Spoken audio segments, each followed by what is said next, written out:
chaque humain est un génie, quelque part. Et ma quête personnelle, c'est d'avoir pu révéler quelque chose que j'ignorais de moi.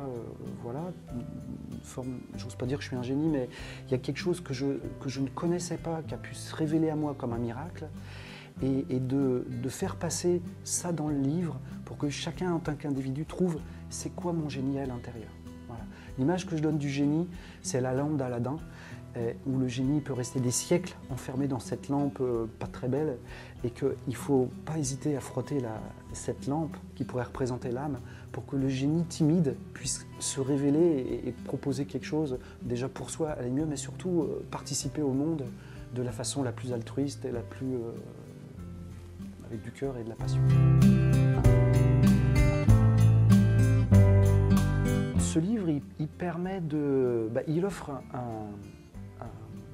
un résumé, une conduite, qui n'est pas la conduite, mais un mode de conduite particulière pour ce qu'on appelle les traumatismes, la perte d'âme et donc la récupération d'âme. Voilà.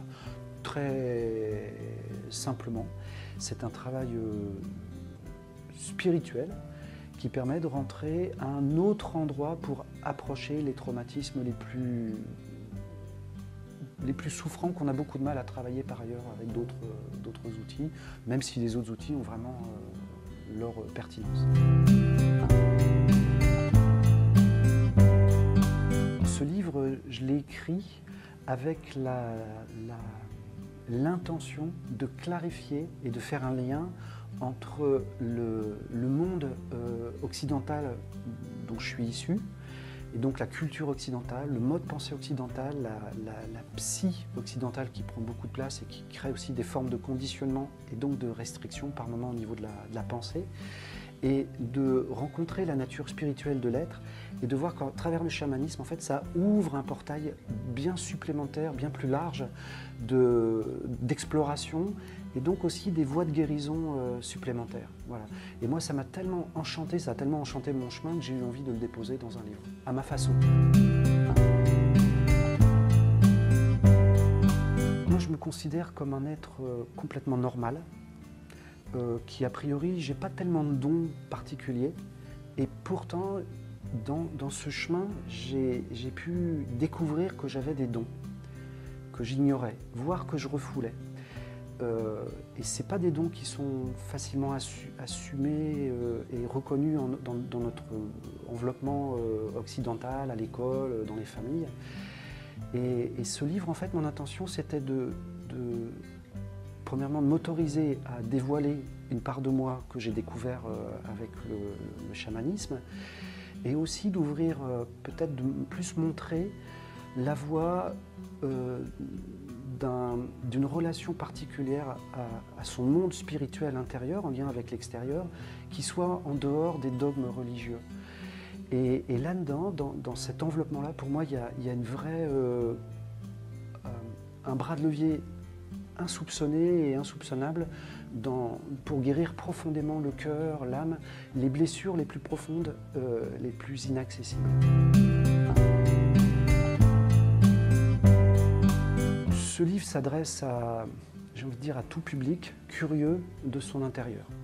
Et cet intérieur, je le mets là, je ne mets pas de son intérieur ici. C'est-à-dire qu'on a dans notre culture un monde mental qui est extrêmement bien développé, et on est un peu plus, j'ose dire, handicapé et du ressenti. Je ne dis pas que tout le monde est handicapé au niveau du ressenti, mais dans les liens avec aussi cette profondeur d'âme, d'être, qui peut être un peu dissociée de notre force mentale. C'est comme si ce n'était pas équilibré. Il y a quelque chose qui est très déséquilibré vers le haut avec notre force mentale, ou qui est très descendu dans le corps physique avec la performance sportive par exemple. Et entre les deux, le cœur, l'âme, le monde de l'esprit de la nature humaine, ça peut être un peu plus confus. Et moi, je suis inscrit dans aucun mouvement religieux, par exemple. Je ne suis pas baptisé, par exemple. Et pourtant, la spiritualité, elle est à un autre endroit. Voilà. Et donc, pour moi, c'est des gens curieux de la forme spirituelle dans leur monde intérieur, en dehors des églises et en dehors de tout dogmatisme. Voilà. C'était un peu mon intention en tous les cas. Enfin, moi, j'en suis là dans mon chemin aujourd'hui. Alors, la lecture de ce livre s'adresse à des gens qui peuvent être débutants, qui n'ont jamais rien lu sur le chamanisme, mais ça s'adresse aussi des fois aux gens qui ont déjà un peu parcouru différentes rencontres avec des gens qui animent des groupes de chamanisme ou néo-chamanisme. C'est vraiment un livre de clarification et aussi en même temps, je dis des choses assez pointues, assez pertinentes sur l'âme en général. Voilà. Les retours que j'ai de certains lecteurs, c'est clair. Voilà, il y a quelque chose qui s'éclaire. La porte d'entrée qui fait qu'on souvent on est amené à cheminer dans sa vie, c'est qu'en fait, pour la plupart d'entre nous, il y a des endroits de souffrance et on souffre tellement qu'on a envie que ça s'arrange et qu'on souffre moins. Voire éventuellement d'être un peu heureux dans sa vie.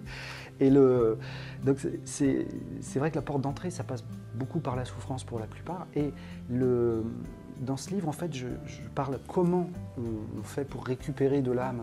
Donc, c'est des techniques où on voyage dans le temps. Enfin bon, je ne vais pas trop délayer ça ici, mais c'est comment on peut travailler dans le passé en lien avec son histoire traumatique.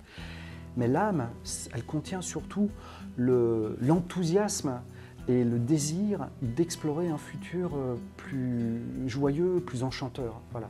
Et donc, dans l'âme est contenu un projet certains appellent la mission d'âme, et cette mission d'âme, elle peut être aussi soutenue par la lecture de ce livre, parce que je donne un petit peu des petites combines, des pratiques de voyage qui permettent d'aller chercher mon futur, ma mission. C'est quoi mon âme? Par quoi est-elle agitée, qui fait qu'elle a envie d'accéder à un chemin un peu plus ouvert, un peu plus éveillé, un peu plus éclairé?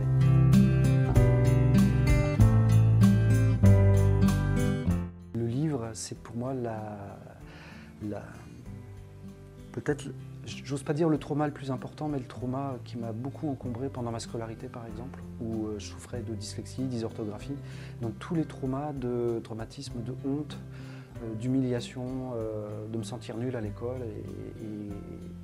Et aussi un espèce de paradoxe, c'est qu'en moi, je ne comprenais pas comment ça marchait du fait d'être assez matheux et complètement dysfonctionnel par endroits. Voilà. Donc, et ça amenait beaucoup d'ambivalence et de troubles dans mon être. La porte d'entrée des traumas, pour moi, m'a mis en contact avec, un peu à mon insu, parce que je suis passé du travail de thérapie standard à l'occidental, psychothérapie, psychanalyse. Et puis, en fait, ce chemin-là m'a emmené à rencontrer que derrière tout ça, il y avait un être spirituel. Et peu à peu, en fait, cette rencontre qui a démarré avec les rêves, la psychanalyse des rêves, en psychanalyse jungienne, m'a amené sur la voie du chamanisme. Et de cette voie du chamanisme, ça m'a fait prendre conscience que dans cette voie-là, moi j'avais un accès supplémentaire pour transformer d'une autre façon les traumas que j'avais déjà beaucoup travaillé sous forme de thérapie.